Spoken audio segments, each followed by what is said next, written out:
Hey guys, James here again. Now you find us out on a lovely evening. It's Sunday night and it's absolutely roasting, which is why I haven't got my hunting kit on. We've just come up the farm for a bit of a change. And I thought I'd just take a bit of time out just to basically answer a question I get asked quite a lot. Now we show rifles like my Wildcat here and the Vira up behind me. We show them on the channel quite a lot.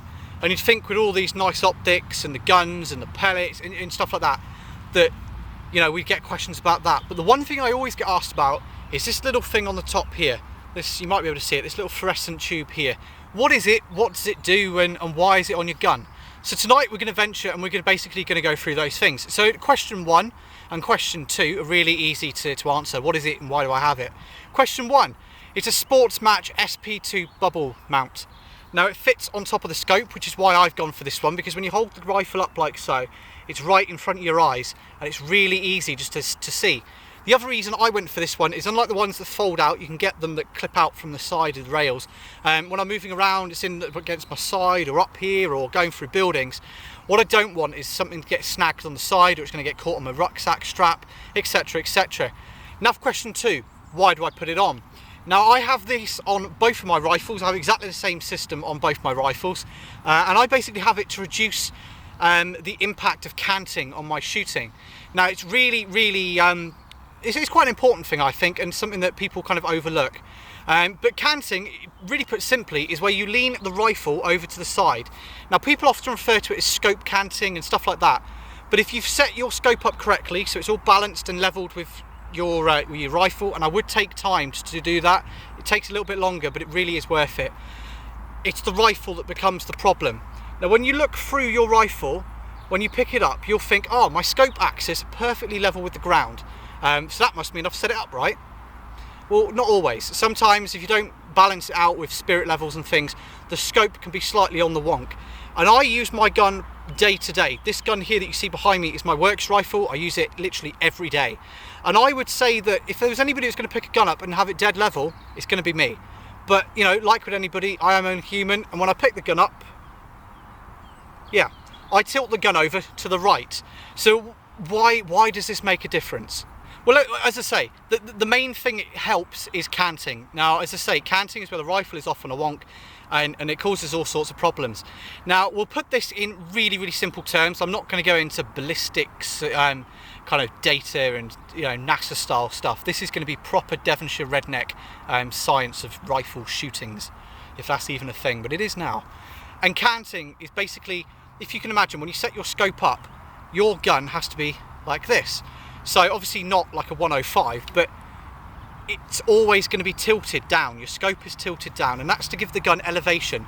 So that if you think when you zero, you've got 2 points of intersect. So you've got your zero theoretical line, and you've got 2 points. So it's going up, and if it's 35 yards, it goes up to 17. That's your first point of zero. So when it passes 17 yards, it's going to be passing your crosshairs, and it keeps going up, but then it comes back down onto 35 yards. Now you can imagine that works brilliantly when the gun and your scope and you are all working beautifully level and it's looking like this. But if you're off like this and pointing like here, what that basically does is it moves your line of sight over half an inch. Obviously you're never going to be like this, but, you know, for argument's sake, it moves it over.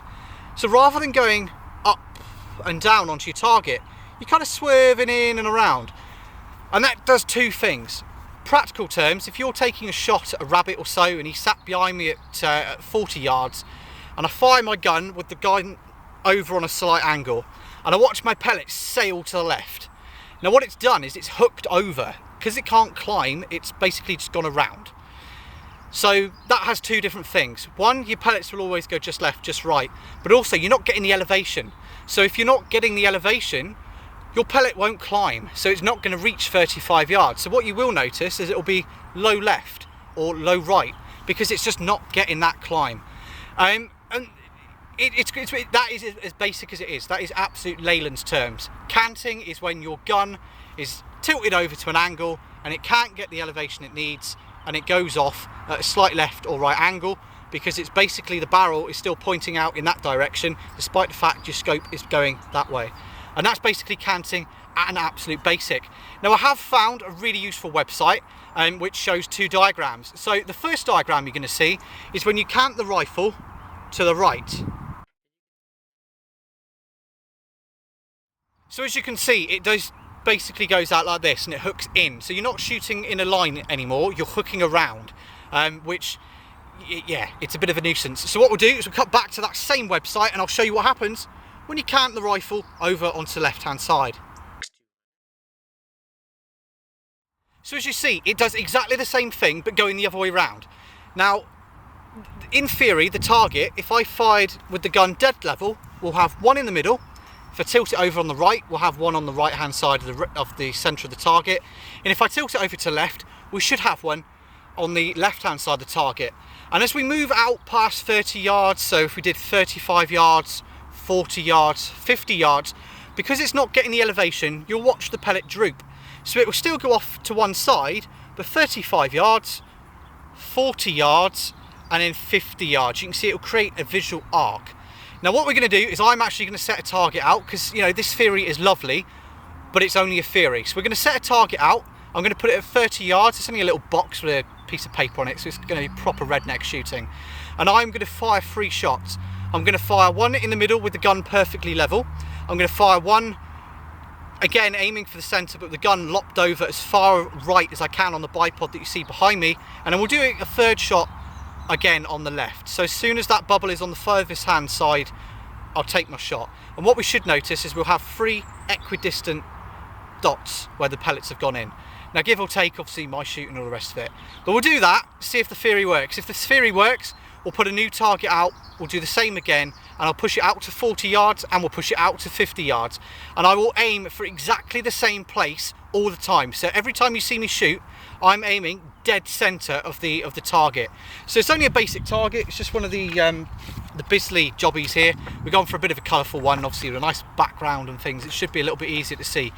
So as I say, we'll do a little bit of a practical side and we'll see if the theory actually matches the practicality. So let's crack on with the fun bit. Right guys, so the target has been put out at 30 yards. We've just double checked it with the Hawk LRF 600. I'm going to be using the Viroc HW again, just because you know it's the easiest gun to use. As I say, we're going to fire 3 shots at the target. First one is going to be dead central, so the rifle is going to be perfectly balanced. Then we're going to tilt it over to the right, tilt it over to the left, and in theory we should have a nice straight line. Now the pellets I'm using, for anybody that's interested, is the Daystate Sovereign pellets, which are basically just JSB exacts. They're 8.44 grain, a really, really good pellet. So we'll put our magazine in, fire off the 3 rounds, and see what we can achieve.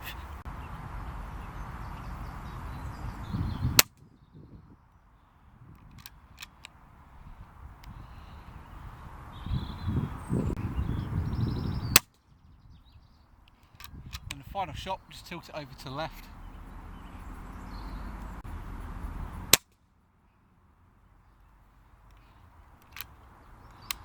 Right, so magazine's out, let's go and inspect the damage. Alright guys, so after the first 3 shots, these were the results. You can see the first shot was pretty central here. Then the right hand shot went over this side. And then the left hand shot, the final shot there, went over on the left. You can see it's basically just forms a perfect line. Now that is because, as I said earlier, the pellets are hooking in. Rather than going up and down, which is what they're intended to do, they're hooking in from the left coming in and the right coming in, and so on and so forth. Now what we're going to do is I'm going to put this target out at 40 yards now. I'm still going to use the central point here as my point of entry, and then basically what we should see is the pellet will strike around here, should be around here and there, so it will start to form an arch. So I'll put this one out at 40 yards and we'll repeat the experiment again.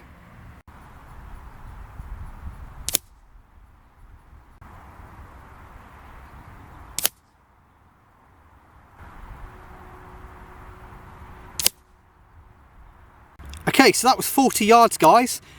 The first shot, pretty much it was just below the other one, so you know, give or take, that might have been me just tugging a little bit. But you can see the second shot here and the third shot, you can see how they're starting to arch around. Now as I said, this is because the barrel isn't pointing upwards, it's pointing out to the side, so it's not getting the elevation it needs. So we're going to repeat the test again. I'm going to move the box out to 50 yards, and in theory we should notice the pellets coming down a little bit further and possibly around here. It shouldn't be as tight up here, so it should be around here, and we should have a really deformed arc. So let's set out at 50 yards and try again. Okay guys, so this is the final 3 shots that we're taking. You see the target all the way down there, that is 50 yards. So I'm just going to lay off to the right here, just behind the HW, and we're going to take the final 3 shots and hopefully see that defined arc starting to really kick in. So let's crack on for these final 3 shots.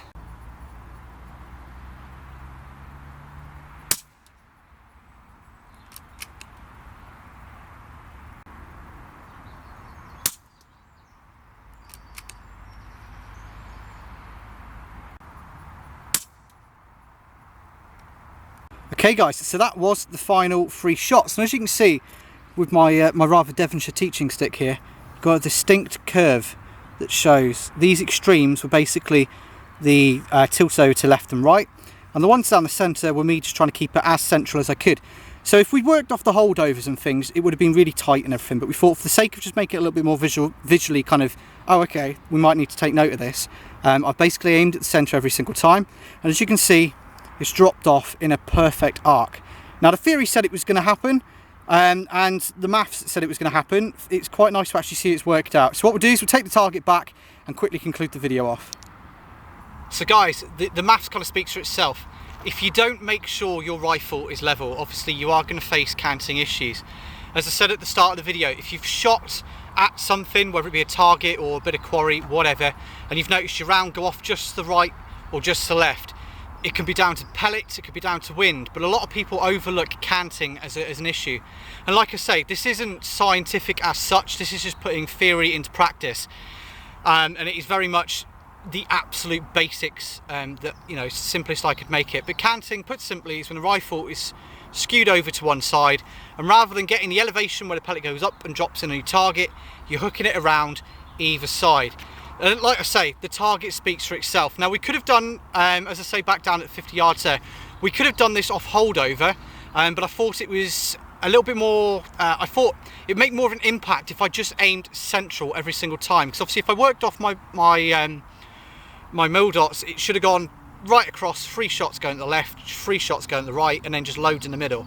But what I wanted to do was just show you quite how dramatic these curves can be, and how much of an error it does make. And that is why I put the SP2 level, again made by Sportmatch, on every single one of my rifles. I have it on the Virarc, on the Wildcat behind me, and I will be buying one for the Impact as and when it turns up. So hopefully you've kind of picked up something from this. Hopefully the diagrams and this have shown you exactly what canting is, because I think a lot of people just assume everybody knows what it is. But obviously people starting out, you don't want to be that guy on the forum that goes, can you tell me what canting is? Because there's always that one person, oh well, why should we tell you? You should know. And it all gets a little bit kind of funny sometimes. So I thought we'd just put it in basics for you. So hopefully you've enjoyed what you've seen today and you've learned something, and hopefully it's been of help. If you've got any more questions, any comments, anything like that, just put them in the box below. We do have a Facebook page as well that's growing, you know, quite nicely. And I'll put the pictures up from tonight's results and a little write up there. So if you don't want to sit and watch the video through again, you'll have like a visual diagram there for you to see. So if you do want to see more, feel free to check that out. And obviously if you want to see more ramblings from us, feel free to click the like and subscribe button down the bottom, and you'll see when our next videos are out. So all that's really left for me to say, guys, is thank you very much for watching another Replica Reviews video, and we will see you in the next time.